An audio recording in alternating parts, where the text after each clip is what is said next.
Layla was only 6 months old. My wife went to pick up her prescription, left Layla with her 15-year-old cousin Mia. 20 minutes, just 20. Stan hopped the fence, grabbed the stroller, and tried to sell my baby to a known drug dealer in town for heroin money. I screamed and ran after him. He was already halfway down the block. We found them near the gas station. Layla was crying. Stan was laughing, scratching his neck. Come on, man, baby's like pure currency. Someone out there wants a baby. I'm trying to build wealth here. Police came. They arrested him. 3 days later, he was out. Because one of the local cops, Officer Glenn, was friends with Stan.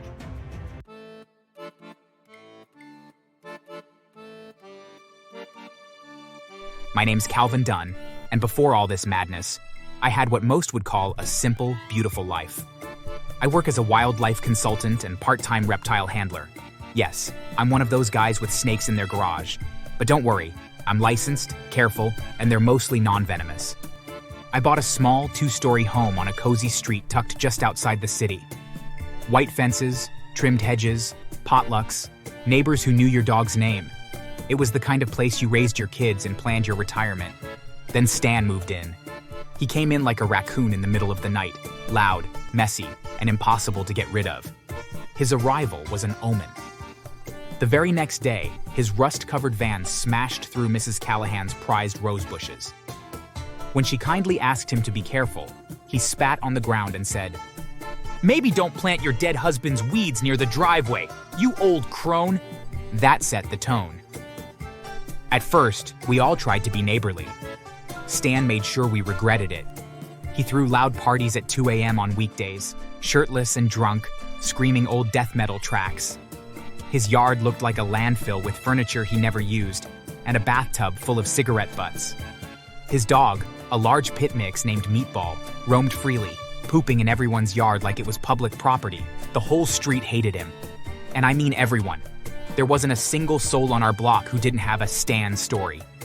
He'd stand shirtless on his porch with a beer belly hanging over his jeans, screaming obscenities at kids just for riding their bikes too close to his driveway. "This ain't the Tour de France, you little brats. One scratch on my van and I'll sue your parents into next week." Sometimes he'd crank open his grimy windows and blast heavy metal at full volume, just to drown out neighborhood events. Once, during a blockyard sale, he played Slayer's Raining Blood at 9 a.m. on repeat. God help us, my pacemaker can't handle this. He once stole Mr. Patel's insulin delivery, thinking it might be some kind of painkiller or fun drug. Mr. Patel almost went into diabetic shock. It was right on my porch. He looked me in the eye and said he was confiscating illegal substances. I begged and he just laughed. And his dog, Meatball, a monster of a pit mix with a bark that could shatter glass, was no better. He never walked him on a leash. The poor delivery drivers ran for their lives every time Meatball tore down the porch steps like a heat-seeking missile. Dude, I risk my life every Tuesday to drop off his packages, and none of them even belong to him. Because yeah, Stan stole, like it was a hobby. Amazon packages left on doorsteps? Gone. Leaf blowers? Gone. Someone's custom-painted barbecue grill? Vanished overnight. He even took the patio furniture off our porch while we were inside eating dinner. And the worst part? He never denied it. In fact, when Mr. Blake caught him on camera taking his lawn chairs, Stan flipped off the camera and shouted, "Finders keepers, Beach." One afternoon, he marched right up to little Timmy Reynolds' lemonade stand, flipped over the table with his boot, and smirked as the pitcher crashed and spilled. But it was for cancer research. Stan just lit a cigarette and walked away muttering, "Teach the brat about capitalism early." It didn't stop there. He peed in Mr. Lee's bird bath. Not once. 3 times. When Mr. Lee finally confronted him, Stan laughed in his face and asked, "You wanted a water feature, right? I'm just helping with the ambiance." And somehow, despite his hygiene being comparable to a sewer rat's, he hit on nearly every woman on the block. He once winked at me and said, "You ever try a man with back hair like a gorilla? It's textured." He made things worse when he offered a 15-year-old girl, Emily from down the street, $40 to sit in his van for a modeling opportunity. He said he'd make me famous. I was so scared I ran to my mom crying. Stan was a toxic mix of filthy, cruel, and untouchable. The law failed us. The HOA gave up. The neighborhood WhatsApp group became a therapy circle just to vent about Stan. He was a disease, and we all felt infected. But what he did to my daughter, that was the last straw. And it got darker. He was cruel to homeless people, once caught hosing down a poor old man trying to sleep by the dumpster. What? Just giving him a bath? Smells like a corpse with a hangover. And then there was Paulie, our neighborhood handyman. Paulie had dwarfism and a huge heart. He fixed sprinklers, gave candy to kids, and helped shovel snow for the elderly. Stan saw him one day and roared loud enough for the whole block. "Hey, did the circus lose one of their midgets? Where's your tiny clown car?" The silence that followed was deadly. Even Meatball tucked his tail. Mrs. Callahan nearly fainted. "He's not human, he's a virus." We all complained. We called the police. Dozens of reports. But Stan knew how to stay just this side of jail. Slaps on the wrist, restraining orders he ignored, and smirks every time an officer left. And then, he tried to sell my daughter. Layla was only 6 months old. My wife went to pick up her prescription. Left Layla with her 15-year-old cousin Mia. 20 minutes. Just 20. Stan hopped the fence, grabbed the stroller, and tried to sell my baby to a known drug dealer in town for heroin money. I screamed and ran after him. He was already halfway down the block. We found them near the gas station. Layla was crying. Stan was laughing, scratching his neck. "Come on, man, baby's like pure currency. Someone out there wants a baby. I'm trying to build wealth here." Police came. They arrested him. 3 days later, he was out. Because one of the local cops, Officer Glenn, was friends with Stan. Funny how every report we filed either got lost in the system or lacked sufficient evidence. We all knew Glenn was pocketing pills and booze from Stan's stash in exchange for silence. Corrupt pigs were on our own. That night, I sat in my garage and looked at the cages behind me. I knew what I had to do.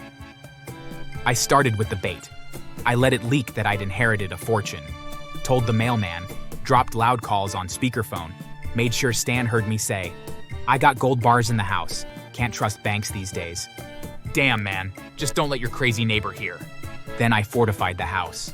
Motion sensors, cameras, hidden locks, reinforced doors. I rigged the hallway, the kitchen, and of course, the basement, my snake room. I waited, patiently. One night, 1:47 a.m., motion sensors went off. Showtime. Stan broke in through the back door, crowbar in hand. The minute he stepped on the slick mat, he slipped and face planted. A hidden speaker blared.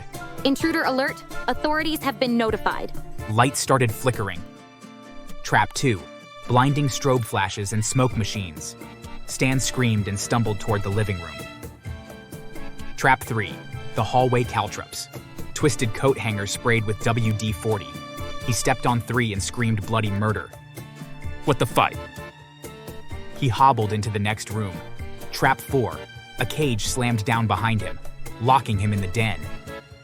I was watching from my attic monitor, sipping tea, wearing a robe, the dream. Then came the final trap. "Stan, you've reached the final level. Congratulations." Trap 5. The basement door creaked open remotely. Inside, the terrarium chamber. My snakes. Ball pythons, corn snakes, a few rat snakes, all harmless. But Stan didn't know that. He limped downstairs, and the door slammed shut. Lights came on. Dozens of glass tanks surrounded him. Then, a few non-venomous snakes, free roaming in the room. "No! No, no, no! Oh God, no!" He started climbing on furniture, crying. One of the corn snakes slithered over his shoe. "Please, I'll be good. I swear on Meatball's life." I watched for 2 more hours, just to be sure the lesson sank in.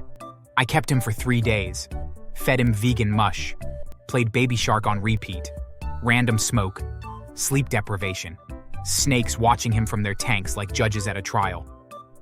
On the 3rd day, I opened the door and tossed in a T-shirt. "Wear this and you walk out." The shirt read, "I tried to steal a baby and got bit by karma."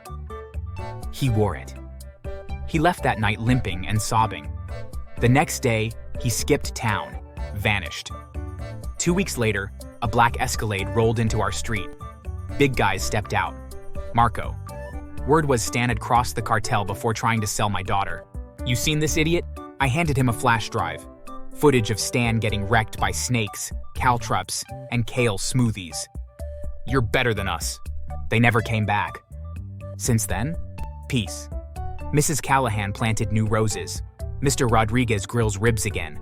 Even Paulie got a mural on the block. The heart of our street. Life is calm again. And Stan? Well, he's out there. Somewhere. Still limping. Probably checking every room for snakes before he enters. When the news got around, the neighborhood threw the wildest party of the year.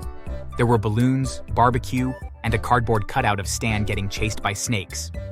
Mrs. Callahan made karma cupcakes, and Paulie brought a flamethrower-shaped piñata.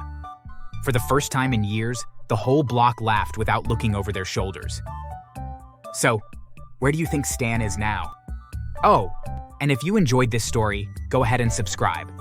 Or next time, I might just borrow Stan's snake room idea. Thanks for watching.